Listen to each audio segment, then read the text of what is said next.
What it do? Back real quick. Um, we're going to run through these options that we in right now, real quick, just real quick. So what we got going on is um, this is why we don't buy healthcare options. So our rules that we're going to go with and stick with are 10 rules, 10 simple rules, 10 simple rules, 10 simple rules.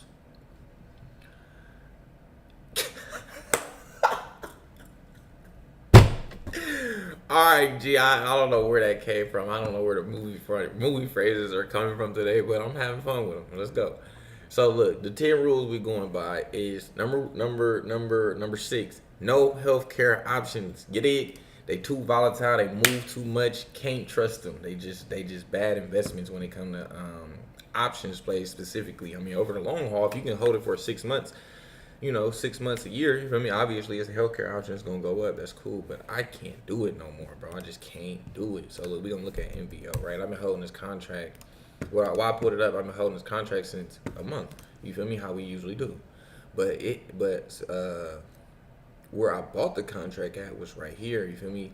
Which follows our number one rule is must be touching the 20 or the 50 simple moving average, which is the 20 is this purple line.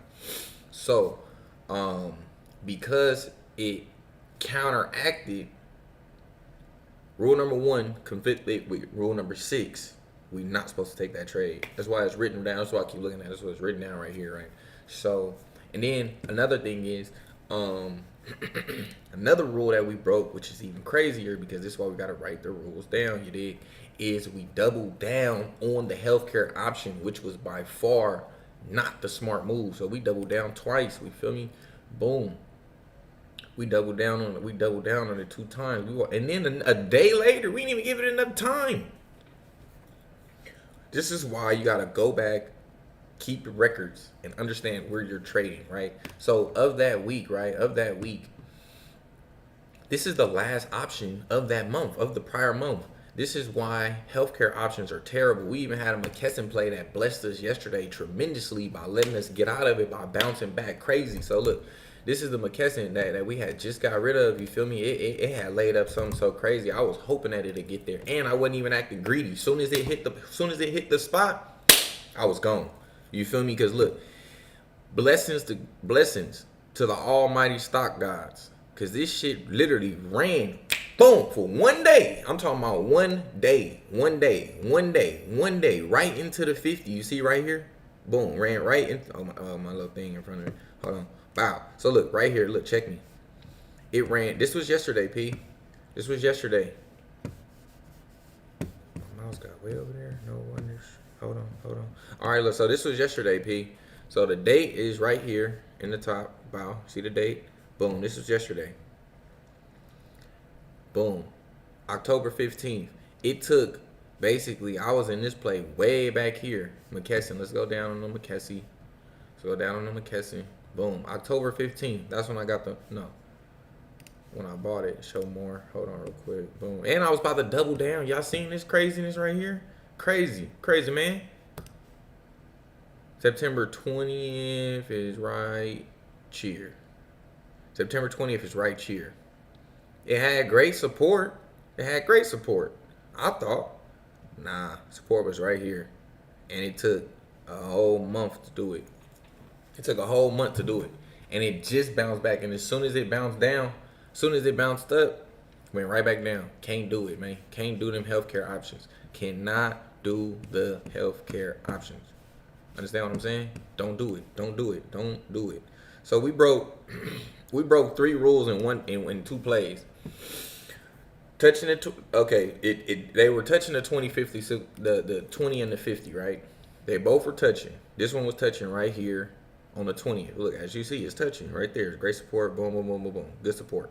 So it's good there. We broke our second rule by opening up a contract.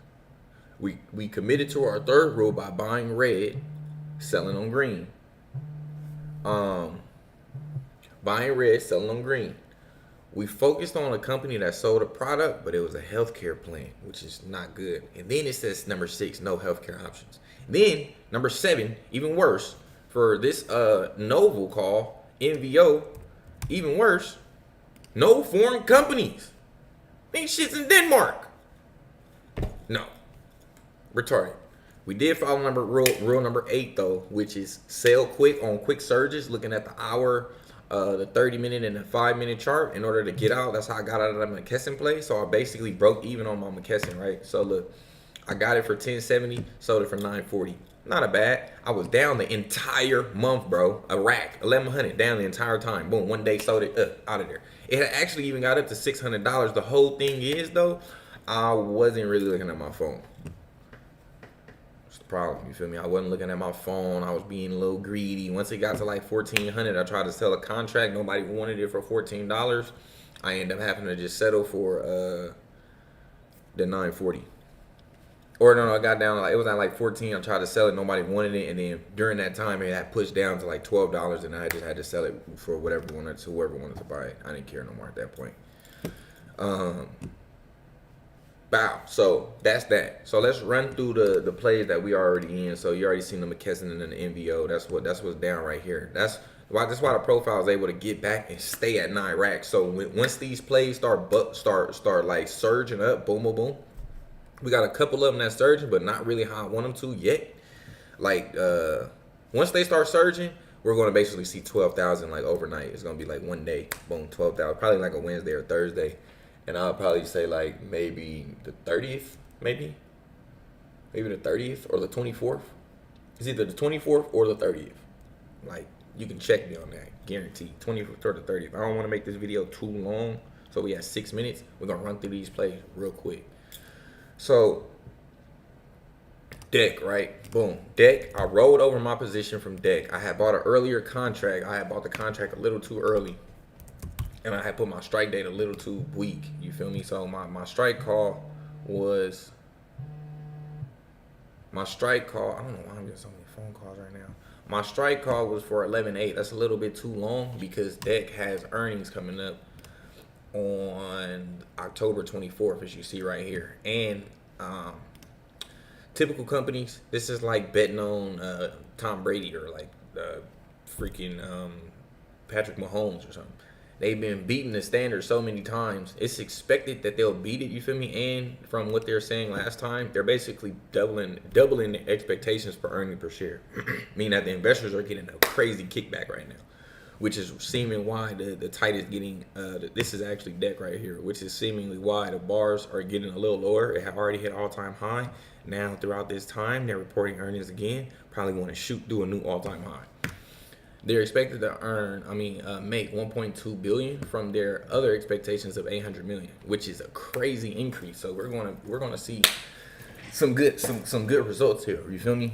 We're going to see some good results here. And Christmas time is coming up, so people are probably, they got summertime just ended. Christmas time is coming up, so a lot of their sales probably just ended. You feel me? A lot of their online sales, stuff like that. They got new inventory coming in. They about to drop a new product line for the winter. Wow, good pick. Got in there. So, and then we rolled over the position, spent the extra. So I canceled out my QQQ call and moved to an extra position of the Deck in order to extend out the contract to 11/22, as you can see right here. So we got one of the calls, boom, and it's already in profit today. Well, it was in profit earlier today, but no worries, it'll be there. And we got a little bit of resistance right here at 163. But not too much to worry about because we got good support right here in this range. And as you can see, it has not touched the 50 simple moving average since ever. Like right here, which is like 2 years ago. But every time that it tried to touch the 50, it didn't. So same thing here when it booted up. So same thing, like I know it's like it doesn't really repeat itself, but man, that's a good trend right there. And they sell products, and they sell shoes. Christmas time coming up, niggas need some shoes, school, etc., etc., etc. Next, we got Amazon. Amazon is cool. Like I said, Christmas time is coming up, birthdays, holidays, New Year's. People probably be shopping online, getting everything delivered. So Amazon should have great Um, great earnings. You feel me? Amazon should have good earnings coming up. They missed last time, so they probably lowered their expectations. They actually just probably had earnings on August 1st. Yeah, okay, cool. So they're trying to basically recover from that miss, which is pretty much a good buy right now because as you see, they already bounced off the 20 simple moving average on the weekly. Bounced off, almost headed towards the 200, which is crazy. That's why they recover so good here. That's why these candlesticks are so large. Now that now that they recovered, it's kind of like slowing down, stalling out. But the thing is, right here, we got a good hammer on an uptrend. You feel me? We got a good hammer already at the bottom of a 20 simple moving average on both of these. That's why it basically it pulled back here, but it also shot up. So we're probably looking for Amazon to go through new all-time highs. If it doesn't, we'll probably just roll the money into a different play. Wow. So Berkshire Hathaway, man, banks are kicking it right now. Also semiconductors. So I'm gonna always bet with Warren Buffett. He obviously knows something we don't know. So Berk, why can't I type this? There we go. BRB. What's going on? All right, there we go. So Berkshire Hathaway, you feel me? Boom. So BRK. And then the thing is about Berk, I think they got earnings. A lot of these companies that I'm in right now got earnings. No, not earnings. The Fed cut is September. No, the Fed cut is November 7th. November 7th, you feel me? And earnings for Berkshire Hathaway is November 4th. So they got earnings and then they got the Fed cut, so the stock is probably gonna go crazy. And then they were already at an all-time high of the first $1 trillion hedge fund. After they did the hedge fund news, the stock had pulled back, which is this right here. You feel me? They had hit the all-time high, made the news, stock pulled back. Now it's on the uptrend. You feel me? It got a lot of support right here at that 450, right here at the 450, because you can see right here, way back in July, it bounced from that 450, went to the 20 simple moving average, and then hit an all-time high. Great. On the daily, looks good too. You see all signs are pointing upwards. Boom. And then if you go down here, right, they just crossed it. They got me. They was under a bill. They was under $1 trillion. Just yesterday, they was under $1 trillion, fool. They was just under $1 trillion. So they back in the $1 trillion range. You feel me? They got a lot of upward momentum. You feel me? A lot of these candlesticks is upward momentum. This is great upward momentum. They basically trying to return back to the all-time high of 484. So that's a good $2,400 move. Definitely gonna rock with Berk and Warren Buffett. Next, we got JP Morgan. JP Morgan, they all over the news. They always guessing what a stock gonna do, what a company gonna do, what it's gonna be valued at, what's gold gonna be valued at, what's Bitcoin, et cetera, et cetera, et cetera. JP Morgan also just had earnings as well. We had 13 minutes. JP Morgan also had earnings as well, and their earnings were crazy. Beat expectations tremendously by damn near 30%, as you can see right here.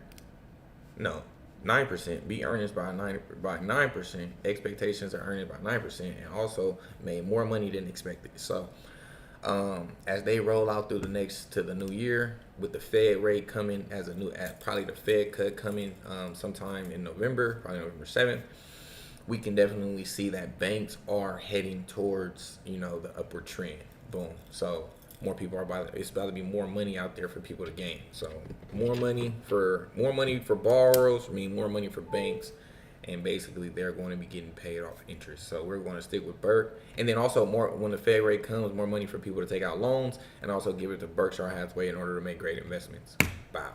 So next we have our Microsoft play, right? Microsoft, cool. They just bought a whole bunch of new tech. From Nvidia. That's why Nvidia is going crazy. So as we can see, the 50 is bouncing right here off the 50. Only thing is that it's bouncing so hard off the 50. It did it 2-3 times, and it's running right into the 20. So it's not really like a substantially good play. Let's figure out why, you feel me? I'm not going to spend too much time on it, but let's just see if they got earnings coming up. That'll give us a lot of indication on what might be going on. Boom, October 30th. There we go. So it's simple, quick, easy research, and you can get that shit banged out super fast. So they got earnings coming up. They beat, and they got, let's see if they got like high expectations. They don't even really got really high expectations in order to do it. Like they're still in the $64 billion range. It's still in the $64 billion range. They're only expecting to make it like what is that, 10, like 100 million in the past like quarter. So, I mean, that's not really much at all. It's just nothing pretty much. So we'll probably be looking to move our Microsoft play. It's only down $75, so it's squeezing kind of tight. You feel me? And it's worth $1,400. You feel me? That's $1,400. So we can probably move into a different play, something that's looking a little bit better. We're not going to make any sudden movements quickly or too rashly right now live. But if I do come up with some news, I will drop it on y'all quick. PG, we're gonna move to PG next. PG is a great buy right now with all the hurricanes and shit that's going on the East Coast. Sorry to y'all, you feel me? To me, my sin, excuse me. I'm sorry, you feel me? I'm sorry, bow. But what I do want to say is, it's definitely a great buy right now because with everything, everybody having everything basically taken away. P&G supplies basically toilet paper, napkins, toothpaste, deodorant, pretty much any home necessity good that you can pretty much think of. P&G is the supplier of it, and ironically, it is bouncing off the 20 simple moving averages right around hurricane season, right around every time when people got their stuff pretty much destroyed, demolished, and have to basically resupply. So we can definitely see this shooting back to somewhere near the all-time high of like 178 and probably pushing way beyond if they have earnings because the stock is gonna go retarded. I gotta stop clicking on that. So boom, we just checked P&G. What time we at? We had 16 minutes. October 18th, and they even missed. Wow, boom, boom. Yo, chat. Are you seeing this right now? Are you seeing this? Missed earnings. Miss revenue, not earnings. Miss revenue. Miss revenue. Every time. Bow, bow, bow, by a little bit though, like 1% max, 1.2%, let's just say that. Max. But now they got expected earnings coming up tomorrow. And look. They expected to make $100 million. And then they shares are gonna go up crazy. Look, this is their biggest margin. Like, look, they jumping from 1.37 to 1.9. No other time have they expected that. No other time. Look at this. P&G is the play right now, and it's for the Logiato though. This one for the lotion. Like I got it for like $2. This one is for the lotion, literally. Like P&G, perfect call right now. P, I am not gonna hold you. I've been talking a lot. I'm thirsty. Hold on. All right, I'm gonna try to cut this at 22 minutes. So look, I got this contract for 220 P, and we gonna look expectations of P&G probably going to like 180. Simulate the return. Let's just see what we got in motion. Trying to move fast real quick. So what 180. Come on, little bit. 180. About 500. So double up. Run it. So we'll keep the P&G bow. So last but very much so not least, SPY. Oh no. Then we got TJ Maxx too. TJ Maxx again, like everybody got their shit wiped out. Boom, TJ Maxx ran a bump. Same thing with Ross. Same thing with it's another one on here. I forgot the other company, Marshalls or some shit like that. But SPY looking good. So SPY is looking kind of cool. I might try to get about this contract depending on what the news is talking about. No. Looking like it's trying to head to a 600. You feel me? So we'll simulate I can't simulate it because there's no expectations on our new all-time high of the SPY. So I just had to wait till to see when it get there. If it starts trading back down, it already broke through this resistance of 573. So if it starts trading back down to like somewhere in this range, it would really have to depend on what this candlestick is looking like because all signs are pointing upwards. You feel me? So like it got very heavy support right here at like 580. You feel me? Great candles. You feel me? So then the Fed cut is coming. You feel me? So I got this contract basically until after the Fed cut. This 2 weeks after. So being that the Fed is cutting rates, and like 10 of these companies have earnings coming up. This is a bank definitely looking for the Fed cut. This is a bank definitely looking for Fed cut. They just got rid of all their products. They definitely looking for this just destroyed everybody. So this is gonna go up. No one has clothes on the East Coast right now. This is gonna go up. SPY is looking for the Fed cut to get an influx of money.